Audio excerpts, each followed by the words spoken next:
Devmala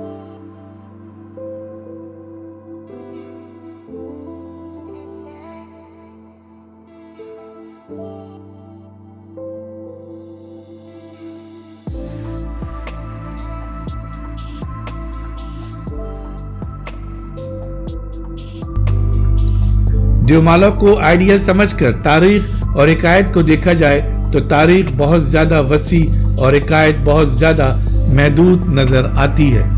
Golding का novel Lord of flies हिकायत से सबसे ज्यादा करीब है। नॉवेल के पहले बाब में बच्चों को एक गूंगा हाथ लग जाता है।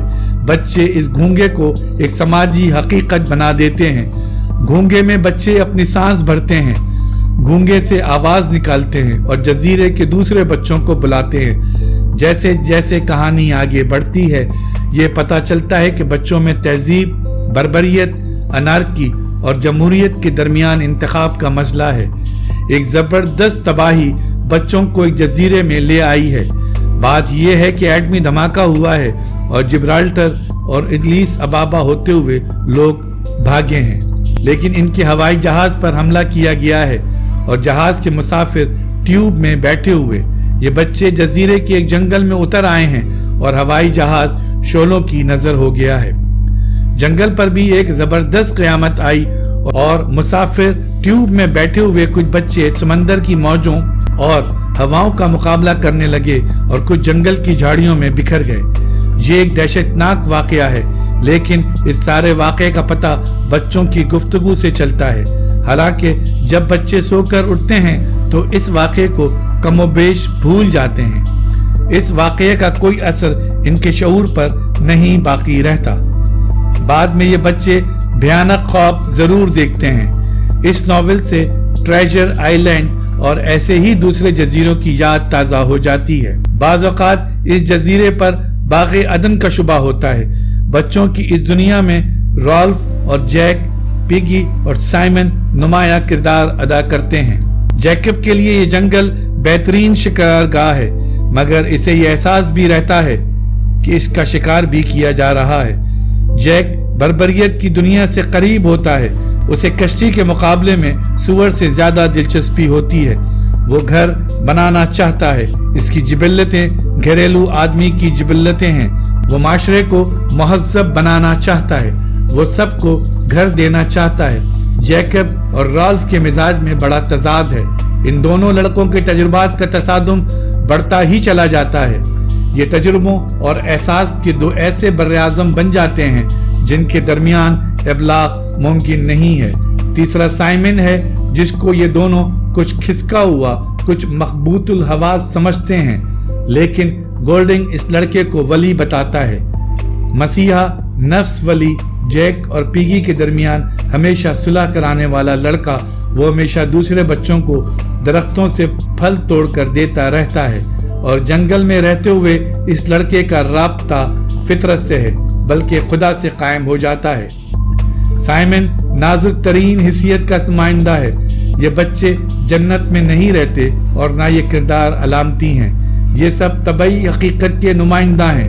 गोल्डिंग के इस नॉवेल का सारा माहौल तबई हकीकतों का नुमाइंदा है। जॉनी, हेनरी मार्श और रॉजर भी इस जजीरे में रहते हैं, लेकिन इन तमाम बच्चों में एक नादीदा जानवर का खौफ भी काम करता है। कुछ आगे जाकर किसी हवाई जहाज से एक शख्स पैराशूट से मजबूरन इस जजीरे में उतर आता है।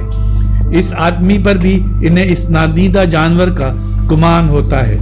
बहरहाल साइमन मुराकबे की हालत में रहता है। गर्मियों में तितलियों को रक्स करते हुए देखता है। इस नादीदा जानवर के सामने कुर्बानी पेश होते हुए देखता है। यहाँ भिनभिनाती हुई मक्खियाँ पहुँच जाती हैं। यहाँ अतड़ियाँ पड़ी हुई दिखाई देती हैं और सूखे खून की एक झील। साइमन इन मक्खियों की आका यानी शैतान को देखता है। इस शैतान को देखकर साइमन बेहोश हो जाता है। इस जजीरे पर शर्मंगेज चीज क्या है? वो जो पिगी, जैक और रॉल्फ समझते हैं, या जानवर या शैतान नहीं, इनमें से कोई नहीं। गोल्डिंग कहता है शर्मंगेज खुद इंसान है। आखिर में आपको ये जानकर हैरत होगी कि दूसरे बच्चे साइमन जैसे वली सिफत लड़के को शैतान समझकर कत्ल कर देते हैं। अब मैं गोल्डिंग से एक इंटरव्यू का जिक्र करना चाहता हूँ। इंटरव्यू लेने वाला गोल्डिंग से पूछता है, जनाब क्या ये दुरुस्त है कि जो नुक्ता नज़र आपके नॉवलों में नुमाया होता है इसके मुकाबले में आप अपनी गुफ्तगू में बहुत ज़्यादा वाज़े होते हैं? क्या आप अपने नॉवलों में अपना नुक्ता नज़र वजाहत से जाहिर करने की हिम्मत नहीं करते? क्या जब आप नॉवल तख्लीक करते हैं आपकी अपनी ज़ाती राय भी इसमें शामिल होती है? मिस्टर गोल्डिंग, दरअसल कायनात के बारे में जो मेरा रवैया है वो मैं अपने नॉवलों में जाहिर करते हुए डरता हूँ। बात यह है कि एक ऐसी आखिरी हद मौजूद होती है जिसके आगे मजमूई तौर पर इंसान नहीं जा सकता। ये हद हर तरफ हर सम्त में मौजूद है, खुद इंसान के अंदर भी और इंसान के बाहर भी। इस हद से आगे इंसान नहीं जा सकता। ये आखिरी हद ऐसी पुरअसरार है जो हर पुरअसरारियत का आखिरी नुक्ता है। इल्म के हर शोबे में ये हद आ जाती है।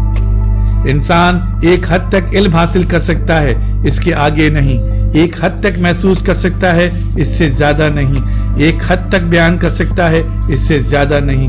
मेरा यह ख्याल है कि न सिर्फ ये कि हमारे अंदर पुरअसरारियत है बल्कि हम हर तरफ से एक पुरअसरार सिचुएशन में गिरफ्तार हैं। ये उनसर मेरी जिंदगी और मेरी तहरीर दोनों पर सबसे ज्यादा असरअंदाज होता है। क्या ये यकीन आपके लिए अहमियत रखता है कि खुदा मौजूद है और हयात बाद ममात भी, और ये कि हम लोग किसी आखिरी तकदीर के सामने जवाबदेह हैं? गोल्डिंग, मैं खुदा पर यकीन किए बगैर जिंदा नहीं रह सकता। अगर खुदा मौजूद है तो फिर हयात बाद ममात की अहमियत क्या है? मुझे अपने आप पर यकीन नहीं है मगर खुदा पर यकीन जरूर है। बात यह है, अगर आपको खुदा पर यकीन है तो अपने आप पर यकीन करने की जरूरत ही नहीं रहती और आप अपनी मुकम्मल फना खुशी से कबूल कर सकते हैं। बहरहाल खुदा का मौजूद होना काफी है। कायनात से मेरी मुराद वही कायनात है जिसके बारे में आइंस्टाइन सोचता या कयास करता है, लेकिन मेरे ख्याल में कायनात से ज्यादा भी कुछ मौजूद होना चाहिए। मेरी राय में लामहदूद कायनातें मौजूद हैं और इन कायनातों से आगे और उनसे मावरा खुदा मौजूद है, यानी वो हकीकत जिसे हम खुदा कहते हैं। दूसरे लफ्जों में हमने अपनी कायनात खुद तख्लीक की है, इजाद की है। हमने कायनात में काले सुराख दरियाफ्त किए हैं इसलिए कि हमारे यहाँ हिरोशिमा और बेल्सन मौजूद हैं। पहले हम इस धरती पर हिरोशिमा और बेसलन बनाते हैं, फिर कायनात में सुराख दरियाफ्त करते हैं। हमारी कायनात हमारे शऊर की तख्लीक है। ये सही है कि दुख की कायनात या मुसर्रत की कायनात मौजूद है, मगर इन दोनों से आगे एक कायनात खैर की भी है। इस खैर की जो मुतलक है, हमारी सारी बहीमियत, हमारी सारी हैवानियत हमारे अंदर मौजूद है। मैं ये नहीं चाहता कि ऐसी तख्लीक लामहदूद तौर पर बाकी रहे। तो क्या नक्कादों का ये ख्याल सही है कि आपने अपने इब्तिदाई नावलों में इंसान का तारीक रुख ज्यादा दिखाया है?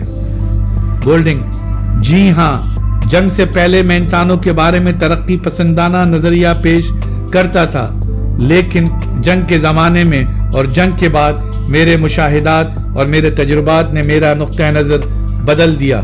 लेकिन अपना यह ख्याल जो रूसों के ख्याल से मुताबिकत रखता था कि इंसान को अगर अपने आप पर छोड़ दिया जाए तो वो अपनी तकमील करेगा, मुझे गलत नजर आने लगा। इंसान के अंदर एक हकीकी खबासत मौजूद है। हम खतरा मोल लिए बगैर इस हकीकत से आंख नहीं मोड़ सकते, लेकिन हमारे अंदर मोहब्बत और इसार का जज्बा भी मौजूद है। आपको अपनी कौन सी किताब सबसे ज्यादा पसंद है? मुझे इनहेरिटेड सबसे ज्यादा पसंद है, लेकिन ये नॉवेल बहुत कम लोग पढ़ते हैं। एक बार आर्थर कुड्जलर ने मुझसे कहा था कि तुम और तुम्हारी बेगम दोनों गारों में रहने वाले इंसान निएंडरथल इंसान मालूम होते हैं।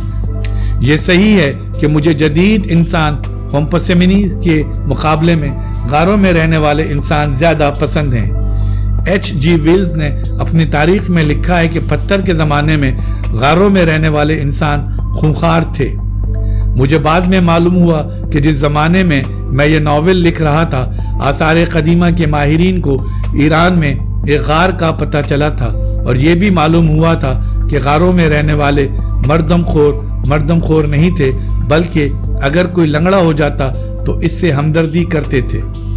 दूसरी बात यह है कि वो अपने मुर्दों को फूलों में दफन करते थे। आपके मुख्तलिफ नॉवेल एक दूसरे से मिलते जुलते हैं या एक दूसरे से मुख्तलिफ हैं, यानी इनमें कोई हम आहंगी या इर्तिका मौजूद है कि नहीं।